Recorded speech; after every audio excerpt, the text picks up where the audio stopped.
Lionel Messi is 1 week away from turning 39 years old.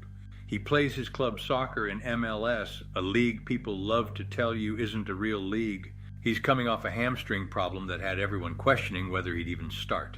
And then he walked onto the biggest stage in the world and scored a hat trick, like it was a training session. No nerves, no struggle, no sign of his age, just 3 goals and a shrug. And a post-match press conference where he looked like he'd done nothing more than go to the office and file some paperwork. So let's ask the question everyone keeps dancing around. At 38 years old, almost 39, playing in America, is Lionel Messi still the best player in the world? Not the best of his generation, not the best of all time, the best right now, today, in 2026. I'm going to make the case. And by the end of this video, I don't think it's even going to be close. Let's get into it. Is Lionel Messi still the best player in the world? At 38, just a week from 39, the debate feels more urgent than ever. We're told the torch has passed to the next generation, but today we're going to look past the highlights and settle this once and for all. With most great players, you judge them by numbers. How many goals did Haaland score this season? How many did Mbappe finish? And that's fair. That's literally their job. And they are absolutely brilliant at it. Erling Haaland is a machine. You give him a chance in the box, he buries it, but you are never going to watch Haaland and gasp at a piece of skill in the middle of the pitch. We judge him by the score line. Messi is different. Messi has a completely different barometer. The eye test, because Messi is always on the ball, dribbling past 2 players in a phone booth, threading 1-2s to unlock a defense. There was a moment against Mexico, right around the 87th minute. Enzo Fernandez makes a run into the box. Then Messi takes 1 touch, lifts his head, and drops the ball right onto Enzo's foot from 40 yards away. That is not finishing. That is vision. And Messi's mind is still the sharpest in the sport. But maybe you don't trust the eye test. Maybe you think I'm just a fan with rose-tinted glasses. Fine, let's go to the cold, hard data. SofaScore tracks every player rating, every match, across years of soccer. A perfect 10 is the highest score a player can possibly get. It means you were untouchable that day. Lionel Messi has 55 perfect 10 performances, 55. You want to know who's in second place? Kylian Mbappe with 19, then Neymar with 18, and Cristiano Ronaldo, one of the greatest ever, sits on 13. Let that sink in. 55 versus 19. That is not a gap. That is a different universe. The second best tally in the modern era isn't even half of what Messi has done. And here's the part that should end every argument. Messi already has the one thing that completed his entire career, the World Cup. For a decade, that was the stick people beat him with. He's never won a World Cup. He goes missing for his country. He's not Maradona. Then in 2022, he ended that conversation forever. 7 goals, 3 assists, the Golden Ball, the first man ever to win it twice, Champions Leagues, Ballon d'Or, Copa Americas, and finally, the trophy that haunted him for 10 years. He has all of it, every single box, ticked. Now here's the criticism people love to throw at me. He plays in MLS. It's not La Liga, it's not the Premier League, it doesn't count anymore. Okay, so let me get this completely straight. A man comes back from a hamstring injury. He walks onto a World Cup pitch at 38 years old. He faces a good, organized, well-drilled Algeria side that spent weeks building a plan to stop him specifically. And he scores 3 goals like he's bored. Does that sound like a player who's been dulled by a weaker league? The truth is the opposite. It doesn't matter where Messi plays his club soccer. The second the whistle blows on the big stage, he finds the spaces. He drags 2 markers toward him. He still slips between the lines. And he's still ice cold when the chance arrives. And let's be honest about the MLS argument anyway. The league is faster and more physical than people admit.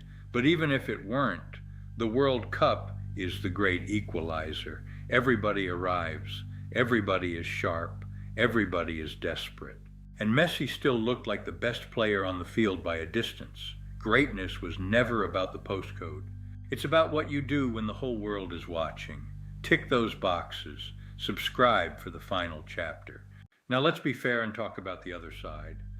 In that Algeria game, Messi went into a tackle and raked his studs down the back of an opponent's leg from the knee all the way down to the ankle. No red card, not even a yellow, and let's not pretend we don't see it. If any other player at this World Cup does that exact challenge to Messi, they are sent off instantly.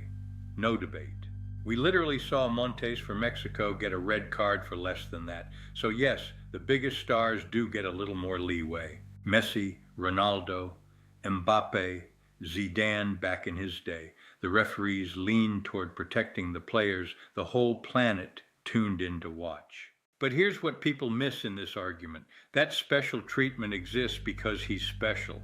FIFA knows the entertainment value of Lionel Messi staying on that pitch is worth more than any single decision. They even showed Gianni Infantino smiling in the stands when Messi was bearing down on goal. You don't bend the rules for an average player. You bend them for a phenomenon, and the fact that the whole conversation revolves around keeping Messi on the field tells you everything about how important he still is. One final chapter to go. Tick the box, subscribe. You can't have this conversation without bringing up the other name, Cristiano Ronaldo. These two men defined the last 20 years of soccer.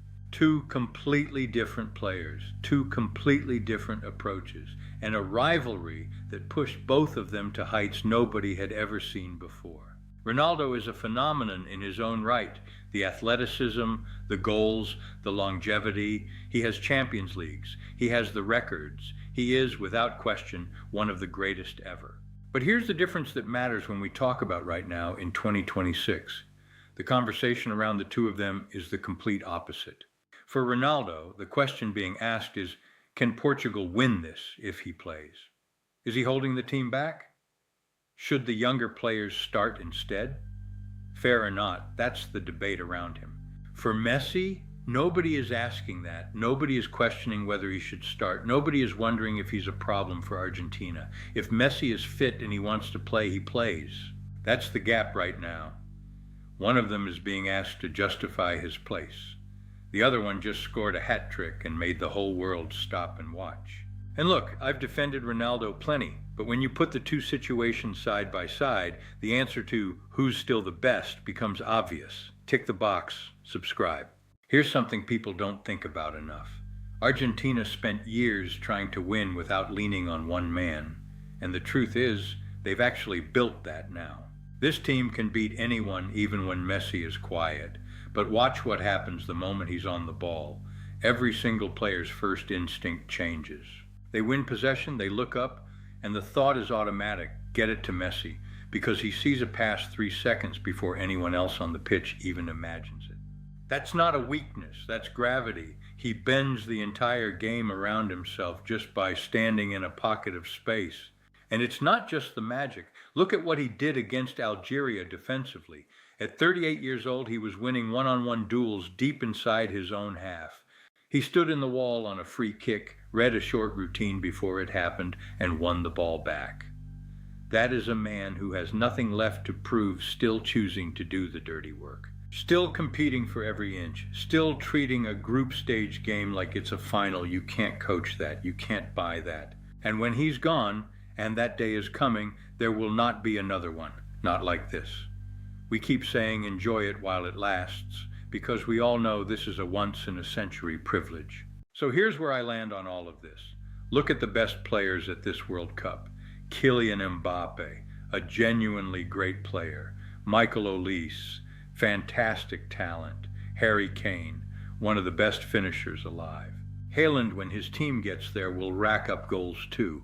All of them are great. And then there is Messi, a level above every single one of them, right now, today, at 38 years old.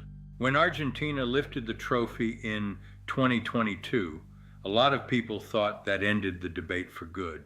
Then he moved to MLS, and somehow the question crept back in. Well, the hat trick just answered it again, loudly. What we are watching right now is the final chapter of the greatest player who ever lived. He doesn't run as much as he used to. He doesn't have to. His teammates do the running.